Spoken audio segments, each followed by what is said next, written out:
चीन की इकोनॉमी लगातार स्लो हो रही है। क्या चीन का हश्र भी यूएसएसआर की तरह होगा? वीक डेवलपमेंट और ट्रेड वॉर चीन की 21st सेंचुरी पर राज करने की योजना को पटरी से उतार सकते हैं। चीन के ट्रेड में भी कई रुकावटें आ रही है। क्या चीन का दुनिया पर छा जाने का सपना अधूरा रह सकता है? नमस्कार दोस्तों, मेरा नाम है राकेश गवालरे और आइए आज इसी प्रश्न का उत्तर जानने का प्रयत्न करते हैं। दोस्तों, 1914 से 1918 तक चले फर्स्ट वर्ल्ड वॉर के बाद से अमेरिका दुनिया की सबसे बड़ी इकोनॉमी रहा है, लेकिन अब चीन उसे चुनौती दे रहा है। चीन दुनिया की दूसरी सबसे बड़ी इकोनॉमी है। कुछ एक्सपर्ट्स के मुताबिक 44 हाईटेक स्ट्रेटेजिक फील्ड्स में से 37 में चीन अब अमेरिका से आगे है। अमेरिका ने चीन को अच्छी क्वालिटी के कंप्यूटर चिप्स देने से मना कर दिया है, फिर भी चीन ने डीप सीक डेवलप किया है। यह चैट जीपीटी जैसा ही है, लेकिन अमेरिका के मुकाबले इसकी कीमत बहुत कम है। चाइनीज प्रेसिडेंट शी जिनपिंग का मानना है कि 21st सेंचुरी में चीन का राज होगा। दोस्तों, सोवियत यूनियन की बात करें तो 1960 में यूएसएसआर अमेरिका से आगे निकलता दिख रहा था, लेकिन डेवलपमेंट रुक गया। इसी प्रकार 1990 तक जापानीज कंपनियों ने अमेरिकी वर्चस्व के लिए एक नया खतरा पैदा कर दिया था, लेकिन जापान भी आगे नहीं बढ़ पाया और पीछे रह गया। करेंटली चीन की इकोनॉमी भी स्लो हो रही है। कहीं चीन भी सोवियत यूनियन के रास्ते पर तो नहीं जा रहा है? आइए हम इसे तत्कालीन सोवियत यूनियन और आज की चीन की सिचुएशन को कंपेयर कर समझने की कोशिश करते हैं। आइए हम सबसे पहले सोवियत यूनियन के बारे में थोड़ा सा समझने का प्रयत्न करते हैं। 1917 में सोवियत यूनियन पिछड़ा हुआ था, लेकिन कम्युनिज्म के तहत उसने इतनी तेजी से डेवलपमेंट किया कि उसकी आर्मी ने सेकेंड वर्ल्ड वॉर में हिटलर को हरा दिया। 1961 तक यह स्पेस में ह्यूमन भेजने वाला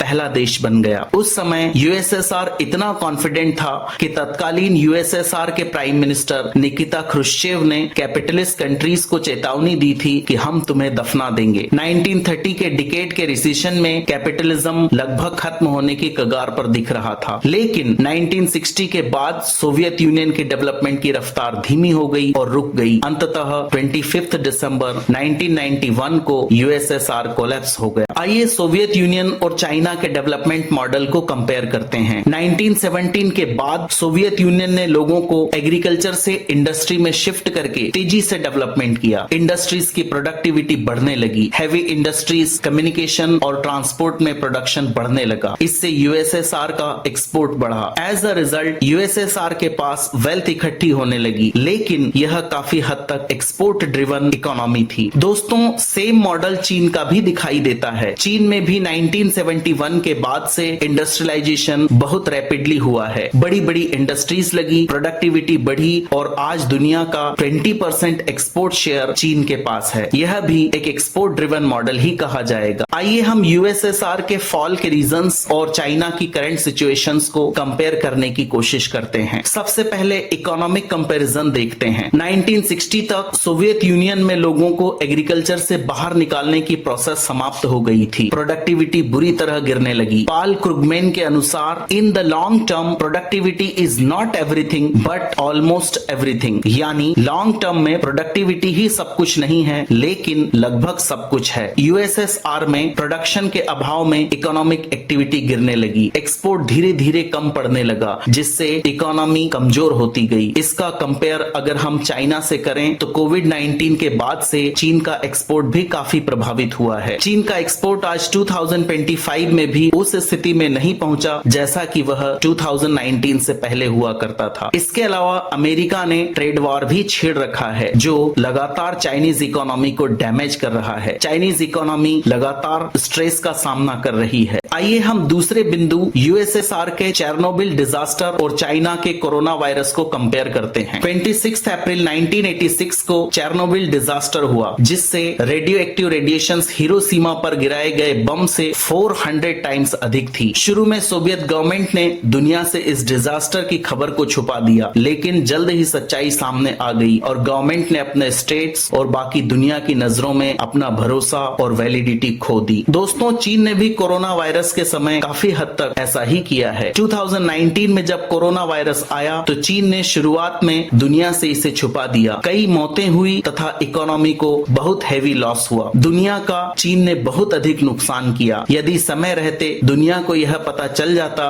तो शायद दुनिया भर में इतनी डेथ ना होती। यानी काफी हद तक इसे चीन का चेरनोबिल कह सकते हैं। आइए अगले बिंदु अफगान वॉर और ताइवान का कंपैरिजन करते हैं। 1979 से 1989 तक सोवियत यूनियन ने बिना किसी ठोस वजह के अफगानिस्तान पर अटैक किया, जिसमें यूएसएसआर बुरी तरह फंस गया। 10 साल में यूएसएसआर को अपने 15,000 आर्मी पर्सनल्स गंवाने पड़े तथा बहुत अधिक पैसे की भी बर्बादी हुई। इस युद्ध में अमेरिका ने अफगानिस्तान को सपोर्ट किया। अमेरिका ने वेपन्स तथा डॉलर सप्लाई किए। इस युद्ध में यूएसएसआर की कमर टूट गई। दोस्तों, आज चीन भी ताइवान के साथ लगभग युद्ध के मुहाने पर खड़ा है और ताइवान के पीछे अमेरिका खड़ा है, ठीक वैसे ही जैसे अफगानिस्तान के पीछे अमेरिका खड़ा था। अगर ये युद्ध हो जाता है तो चाइना की सिचुएशन अत्यधिक खराब हो सकती है। ये चीन का कोलैप्स करने का ट्रिगर पॉइंट हो सकता है। आइए अगले पॉइंट आर्मी एक्सपेंसेस पर बात करते हैं। तत्कालीन यूएसएसआर युद्ध में शामिल था, इसलिए उसका डिफेंस बजट बहुत अधिक बढ़ गया था। यह बजट उसकी जीडीपी का 10 से 20% हो गया था, जबकि आइडियली डिफेंस बजट जीडीपी का 2% होना चाहिए। यह स्ट्रेस यूएसएसआर को ले डूबी। अंततः यूएसएसआर को बिखरना पड़ा। चीन की अभी यह स्थिति दिखाई नहीं देती है। करेंटली चीन अपनी जीडीपी का लगभग 2% डिफेंस पर खर्च करता है, लेकिन सभी जानते हैं कि चाइनीज गवर्नमेंट डेटा छुपाती है। यह वास्तव में इसका दुगुना होने का अनुमान है। यदि चीन किसी प्रकार से ताइवान के साथ युद्ध में उलझता है तो उसका डिफेंस बजट मजबूरी में बहुत अधिक बढ़ सकता है। दोस्तों, पर्सनली मैं मानता हूं कि डेवलपमेंट जितना स्लो होगा